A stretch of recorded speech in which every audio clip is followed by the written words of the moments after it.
इतना पवित्र कीजिए।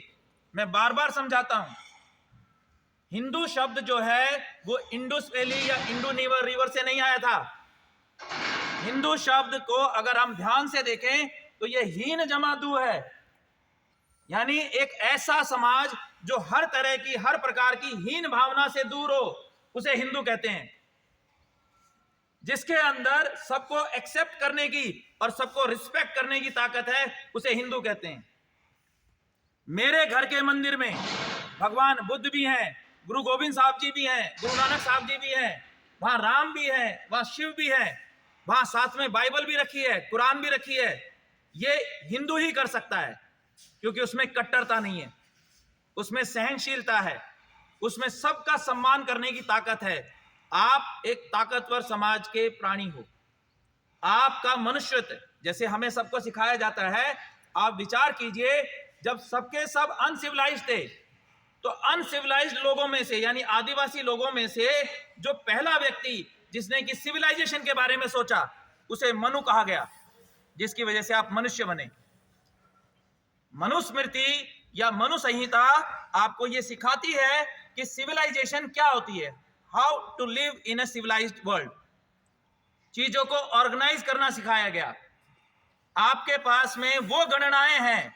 आज ये जो मकर संक्रांति हम मनाने जाएंगे अभी 14 तारीख को, ये बदलती नहीं है, ये सूर्य की गति के हिसाब से चलती है।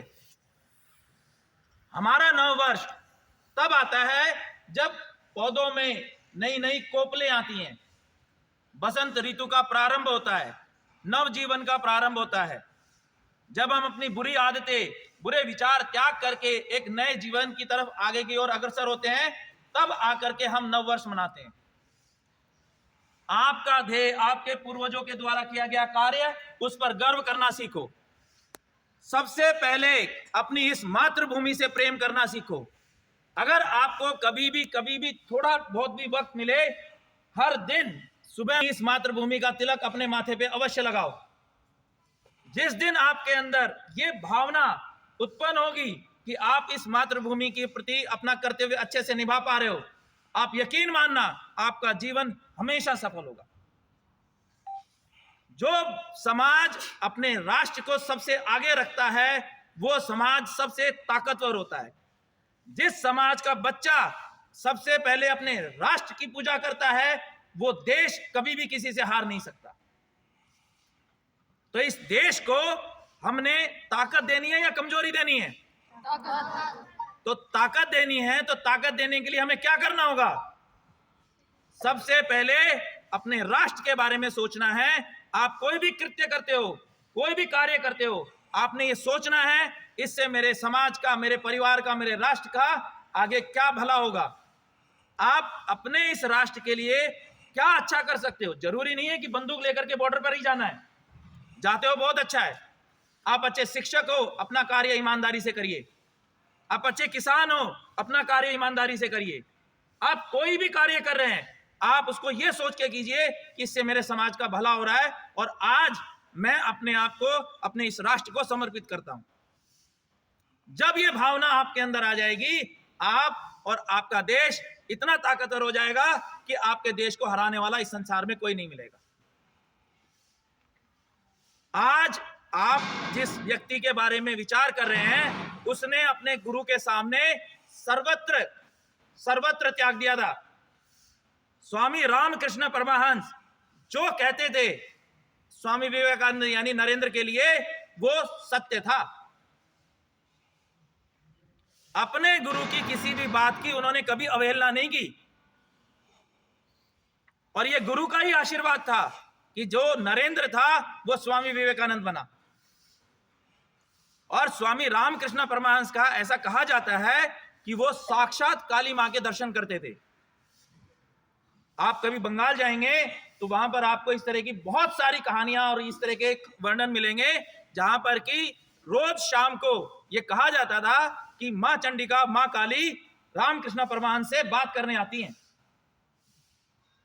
वो व्यक्ति इतना सरल था कि उसने अपने जीवन में कभी किसी से कुछ नहीं मांगा, और जब उनकी मृत्यु का समय आया तो उस वक्त उसके आसपास के जितने भी लोग थे, उनकी सबकी बीमारियों को सबके अवसादों को उन्होंने अपने अंतर मन में समाहित किया, उसे ग्रहण किया। यदि किसी को कैंसर था तो कैंसर को भी उन्होंने ग्रहण किया। सब ठीक होते चले गए। तो स्वामी विवेकानंद पूछते हैं कि आपके चरणों को हाथ लगाने से सभी व्यक्ति ठीक क्यों हो रहे हैं? तो उन्होंने कहा कि इन सब की जो भी कष्ट हैं, इन सब कष्टों को मैं ग्रहण कर रहा हूं। तो कहा कैसे ग्रहण कर रहे हो? उन्होंने कहा एक बार उठा करके मुझे देख। तो नरेंद्र ने स्वामी रामकृष्ण परमहंस को उठाया, तो उठाते ही वो कांप गए, क्योंकि उन्हें स्वामी रामकृष्ण परमहंस की जो पीठ थी उसमें लाखों अनगिनत कीड़े चलते हुए दिखाई दिए। उन्होंने कहा ये क्या है? बोला ये वो नर्क है जो इन सब को दुखी कर रहा था, इस सारे नर्क को मैंने पी लिया है। तो एक अच्छा व्यक्ति कभी भी किसी का बुरा नहीं चाहता, वो किसी के बारे में बुरा नहीं सोचता, वो किसी के अपमान करने की सोच भी नहीं सकता, क्योंकि यदि आप जीवन में किसी का भी अपमान करने की सोचोगे, सबसे पहला विनाश आपका शुरू होगा।